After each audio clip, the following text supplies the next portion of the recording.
राम राम दोस्तों।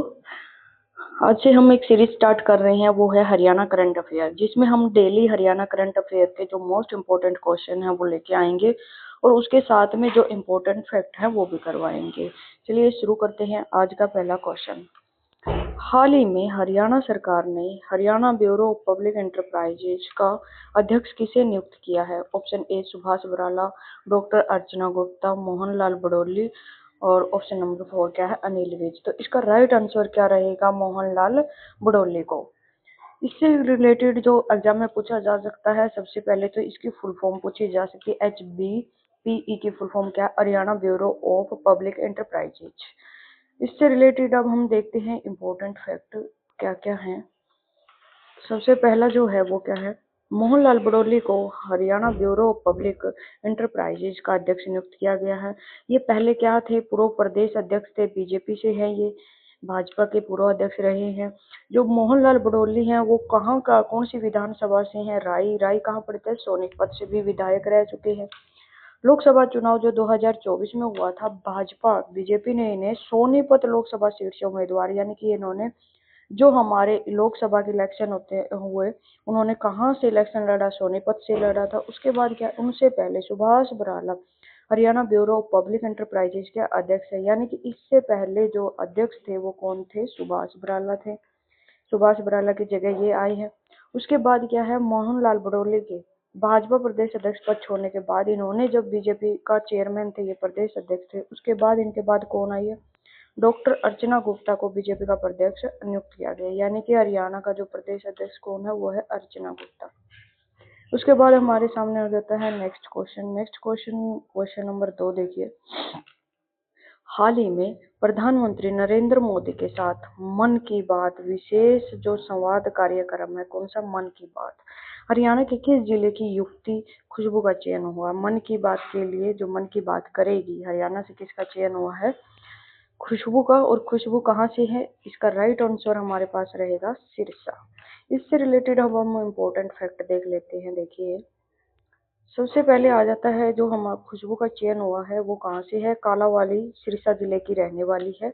और इसका चयन कौन से किस प्रक्रिया के माध्यम से हुआ है? उनका चयन नेहरू युवा केंद्र संगठन की राष्ट्रीय चयन प्रक्रिया से माध्यम हुआ है। देश भर में, पूरे इंडिया में 403 युवाओं का इसमें सिलेक्शन हुआ है।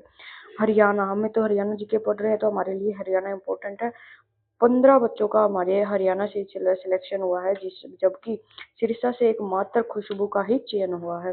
खुशबू ने जो चंडीगढ़ विश्वविद्यालय से 2026 में कंप्यूटर साइंस में बीटेक की डिग्री प्राप्त की है। वर्तमान में उनका चयन हैदराबाद की एक सॉफ्टवेयर कंपनी में इंजीनियर के रूप में हो गया है। उसके बाद क्या है? उन्होंने मन की बात कार्यक्रम में प्रधानमंत्री नरेंद्र मोदी के साथ राष्ट्रीय मुद्दों और युवा की भूमिका का संवाद करने का अवसर मिला है। इस विषय पे वो मोदी जी से बात करेगी। इसके बाद हमारा जो नेक्स्ट क्वेश्चन आ जाता है वो देखिए क्या है? थर्ड क्वेश्चन, हाल ही में हरियाणा सरकार ने मानव संसाधन विभाग में प्रतिनियुक्ति यानी कि डेपुटेशन के आधार पर कितने पद भरने का निर्णय लिया? सबसे पहले यहाँ पे एक चीज क्लियर होनी चाहिए, ये वर्ड है, ये बहुत इंपॉर्टेंट वर्ड है, जिसको आपको पता होगा तभी आगे बढ़ने का फायदा है। प्रतिनियुक्ति यानी कि डेपुटेशन। डेपुटेशन का मतलब होता है कि मान लीजिए आप हरियाणा गवर्नमेंट के किसी भी डिपार्टमेंट में काम करते हैं, ठीक है? तो हरियाणा गवर्नमेंट क्या करती है कि आपको, मान लीजिए आप, जैसे मैं हूँ फॉरेस्ट में, तो फॉरेस्ट डिपार्टमेंट के बदले आपको एजुकेशन डिपार्टमेंट में भेज देती है कुछ टाइम के लिए, टाइम लिमिटेड होता है वो। तो उसको हम क्या बोलेंगे कि मुझे किस पे भेजा गया? डेपुटेशन पे। ये जो डेपुटेशन होती है वो हमारी क्या होती है? किसी भी स्टेट, मान लीजिए हरियाणा स्टेट है, हरियाणा स्टेट टू स्टेट में भेजा जा सकता है आपको। स्टेट से आप सेंटर में भी जा सकते हैं और स्टेट से आप फॉरेन में भी जा सकते हैं डेपुटेशन पे। और जो डेपुटेशन के नियम है, जो आपको पैसा मिलेगा वो किसका? जिस डिपार्टमेंट में जहाँ जाएंगे वहीं से आप पैसा लेंगे।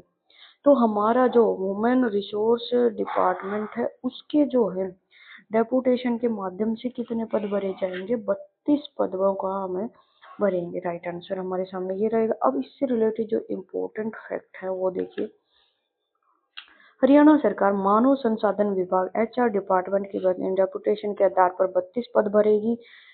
इन नियुक्तियों की अवधि कितनी हो, मैंने बताया डेपुटेशन एक फिक्स, पहले ही फिक्स टेन्योर कर दिया जाता है, तो ये कितने साल के लिए होंगे, 3 साल के लिए। उसके बाद अब देखिए इसमें क्या बताया गया, जो ये नियुक्तियां की जाएंगी वो हरियाणा सिविल सेवा, जो हम आपका गवर्नमेंट जॉब में आ जाओगे तो उसके ऊपर हमारे ऊपर जो रूल लगते हैं वो लगते हैं HCS, हरियाणा सिविल सेवा जर्नल रूल 2016 के प्रावधानों में डेपुटेशन का हमारे सामने जिक्र किया गया है। अधिकांश पदों के समक्ष पद पर कम से कम 3 वर्ष का, हाँ इसके लिए 3 साल के लिए रखा जाएगा, लेकिन इसमें एक एक्सपीरियंस भी है, आपके पास 3 साल का उस पद का एक्सपीरियंस होना चाहिए। इसमें कौन कौन सी है, जूनियर स्टेल स्टेनोग्राफर है उसके लिए सिर्फ 2 साल का एक्सपीरियंस मांगा गया है।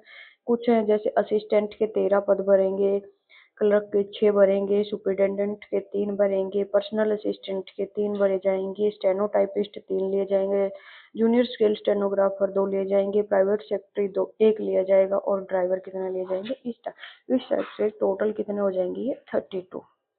उसके बाद हमारे सामने आ जाता है नेक्स्ट क्वेश्चन। नेक्स्ट क्वेश्चन में क्या कहते हैं, हाल ही में एनसीआर में वायु प्रदूषण कम करने के लिए हरियाणा सरकार ने किस पहल की घोषणा की है, किसको, एयर पोल्यूशन को कम करने के लिए।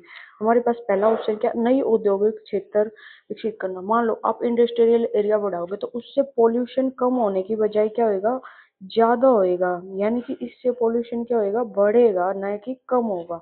तो ये वाला तो ऑप्शन हमारा, हम ऐसे क्रॉस कर सकते हैं।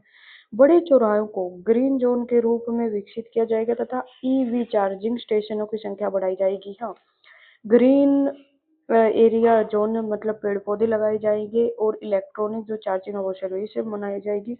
उसके बाद सभी डीजल वाहनों को प्रतिबंध नहीं, कोई भी चीज ऐसी नहीं होती कि आप सभी कर दो, सभी वाले ऑप्शन भी 90% हमें नेगलेक्ट ही होती है हमारे ऑप्शन। उसके बाद केवल मेट्रो नेटवर्क का विस्तार करके, सिर्फ मेट्रो के माध्यम से आप इतनी जनसंख्या को नहीं कर सकते, केवल वाले भी 90% हमारे गलत होते हैं, तो ये भी। तो हमारा यहाँ राइट ऑप्शन जो बनता है वो बनता है बी, बड़े चौराहों को ग्रीन जोन के रूप में विकसित किया जाएगा और ईवी चार्जिंग स्टेशनों की संख्या बढ़ाई जाएगी। इससे रिलेटेड जो हमारे सामने इम्पोर्टेंट फैक्ट हैं वो देख लेते हैं। सबसे पहले क्या दिया है, एनसीआर में वायु प्रदूषण नियंत्रण के लिए बड़े चौराहों को ग्रीन जोन के रूप में विकसित किया जाएगा, बिल्कुल सही बात है। इलेक्ट्रिक वाहनों को बढ़ावा देने के लिए ईवी चार्जिंग स्टेशनों की बढ़ाई जाएगी। यह निर्णय गुरुग्राम में आयोजित उच्च स्तरीय समीक्षा बैठक में लिया गया, जो गुरुग्राम में मीटिंग हुई उसमें यह डिसीजन लिया गया। उसके बाद जो इम्पोर्टेंट फैक्ट है वो क्या है, बैठक में हरियाणा के मुख्यमंत्री नायब सिंह सैनी, केंद्रीय पर्यावरण वन एवं जलवायु परिवर्तन मंत्री भूपेंद्र यादव, यानी कि आपको पता होगा हरियाणा के मुख्यमंत्री यहाँ से आप ऐसे होते हैं, करंट अफेयर से ये चीजें कवर, नायब सिंह सैनी। और इस मीटिंग में और कौन थे, केंद्रीय, नए की हरियाणा के केंद्र के हैं ये भूपेंद्र यादव, केंद्रीय वन एवं जलवायु परिवर्तन। आज का आपसे एक क्वेश्चन पूछते हैं कि पर्यावरण वन एवं जलवायु परिवर्तन मंत्री हरियाणा में कौन है, वो आप इसका कमेंट बॉक्स में आंसर देंगे। गुरुग्राम, फरीदाबाद और सोनीपत के प्रमुख चौराहे पर बड़े स्तर पर पौधारोपण किया जाएगा, तभी तो ग्रीन जोन बनाएंगे। ट्रैफिक जाम वाले स्थानों के लिए स्थायी समाधान तैयार करने और पराली न जलाने के लिए किसानों को जागरूक करने के निर्देश भी दिए गए। विशेष रूप से करनाल में जो राष्ट्रीय राजमार्ग है उस पर ईवी चार्जिंग सुविधाओं का विस्तार किया जाएगा। ठीक है, इसके बाद हमारा 5वां क्वेश्चन क्या आ जाता है वो देखिए, हरियाणा, हाल ही में हरियाणा स्कूल शिक्षा विभाग ने किस प्रकार की डिग्री के आधार पर बिना पूर्वानुमति पदोन्नति प्राप्त करने वाले प्राचार्यों यानी कि प्रिंसिपल के विरुद्ध सख्त कार्रवाई करने का निर्णय लिया है। नंबर 1, केंद्रीय विश्वविद्यालय की डिग्री, ओपन यूनिवर्सिटी की, डीम्ड यूनिवर्सिटी की और विदेशी यूनिवर्सिटी की। तो इसका राइट आंसर हमारे पास आ जाता है डीम्ड यूनिवर्सिटी। तो इससे रिलेटेड अब हम इम्पोर्टेंट फैक्ट हैं वो देख लीजिए, इसमें क्या है, जो हरियाणा स्कूल शिक्षा विभाग है उसने जो प्रिंसिपल के पद पर पदोन्नति यानी कि जिनका प्रिंसिपल बने हैं, जिनका प्रमोशन हुआ है उनके बारे में बोल रहा है ये, उनको सख्ती से लागू कर दिया गया है। यूजीसी या राज्य सरकार की पहले से हमें परमिशन लेनी चाहिए। कोई भी हम डिग्री, अगर आप डिपार्टमेंट में चले जाओगे गवर्नमेंट नौकरी में, उसके बाद आप डिग्री करने जाते हैं तो पहले हमें परमिशन लेनी चाहिए। ठीक है, अगर उन्होंने नहीं ली है तो उनकी जो है प्रमोशन है वो रद्द कर दी जाएगी। जब मान लो वो जिस पद पे थे उसी पद पे वापस भेज दिया जाएगा। और पद जो प्रिंसिपल होता है, प्रमोट होकर प्रिंसिपल बनते हैं, उनके लिए प्रीविक्ष्य यानी कि प्रोबेशन पीरियड है वो कितने साल का रहता है, 1 साल का रहता है। इसके बाद क्या है, जो प्रोविजन अवधि में सेवा रिकॉर्ड, जो आपके क्या है सेवा रिकॉर्ड है, शैक्षणिक योग्यता है, पात्रता में कमी मिलने पर भी बिना नोटिस पदोन्नति समाप्त की जा सकती है। यानी कि जो जो चाहिए आपकी योग्यताएं होनी चाहिए, अगर वो नहीं पाई जाती तो इसको भी आप खत्म कर दिया जाएगा। ठीक है, आपको वापस से डिमोट कर दिया जाएगा। इसके बाद जो है हमारे सामने क्या आया कि प्रिंसिपल में जो प्रमोशन के लिए 70% या उससे अधिक अच्छे सेवा का रिकॉर्ड, जो सेवा का रिकॉर्ड है वो किसके हिसाब से होता है, आपकी एक एसीआर लिखी जाती है। एसीआर एसीआर लिखी जाती है और एसीआर लिखी जाती है 1 अप्रैल से 31 मार्च तक। आपकी हर साल जब आप गवर्नमेंट सर्विस में आ जाते हो तो एसीआर लिखी जाती है। उसमें जिस अधिकारी के साथ आप काम किया है वो बताता है कि इनका जो है अच्छे हैं, बहुत अच्छे हैं, आउटस्टैंडिंग है, उस हिसाब से ग्रेडेशन दी जाती है। कि एनसीईआरटी हरियाणा स्कूल नेतृत्व का परीक्षण अनिवार्य होगा। यानी कि इनको क्या है, ट्रेनिंग, प्रशिक्षण का मतलब क्या, ट्रेनिंग भी करनी है। प्रमोशन के बाद एनसीईआरटी की जो है या स्कूल में जो लीडरशिप है उसके लिए क्या दी जाती है, ट्रेनिंग दी जाती है, वो भी कंपलसरी है। उसके बाद आज का हमारा जो लास्ट क्वेश्चन है वो क्या है, हाल ही में हरियाणा विद्यालय शिक्षा निदेशालय ने स्कूल खेलों में भाग लेने वाले विद्यार्थियों के लिए ऑनलाइन पंजीकरण के लिए कौन सा नया पोर्टल शुरू किया है।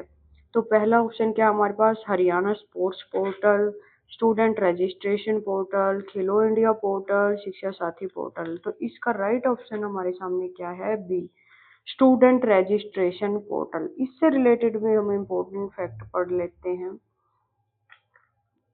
जैसे हरियाणा विद्यालय शिक्षा निदेशालय ने स्कूल खेलों के लिए स्टूडेंट रजिस्ट्रेशन पोर्टल शुरू किया है। सभी पात्र विद्यार्थियों का ऑनलाइन पंजीकरण, इसमें ऑनलाइन की डेट है 31 जुलाई 2026 तक अनिवार्य रूप से करना होगा। पंजीकरण के दौरान उनका कौन सा वो खेल खेलते हैं, किस एज ग्रुप में खेलते हैं, कौन सी श्रेणी में, तथा अन्य जो आवश्यक विवरण है उनका सही रूप से दर्ज करना होगा। इस नई व्यवस्था का ये क्यों लेके आए पोर्टल, हम इसका उद्देश्य पारदर्शिता बढ़ाना, कागजी कार्रवाई को कम करना तथा खेल प्रतियोगिताओं को बेहतर संचालन करना।